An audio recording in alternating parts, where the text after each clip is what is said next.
अस्सलाम वालेकुम viewers, welcome to Urdu से यूट्यूब चैनल। नाम है मुदस्सर। मुदस्सर नाम के इंग्लिश में स्पेलिंग बनते हैं MUDASSAR। मुदस्सर नाम का इस्तेमाल लड़कों के नामों में होता है।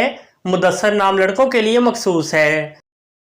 मुदस्सर नाम का मजहब मुस्लिम है।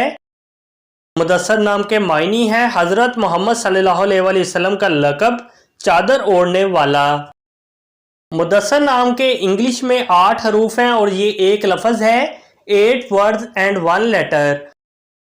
मुदस्सर नाम के उर्दू में 4 हरूफ हैं और ये एक लफ्ज़ है। अपने नाम का मीनिंग जानने के लिए कमेंट बॉक्स में लिखिए, चैनल को सब्सक्राइब कीजिए, वीडियो को लाइक और शेयर कीजिए। Thanks for watching.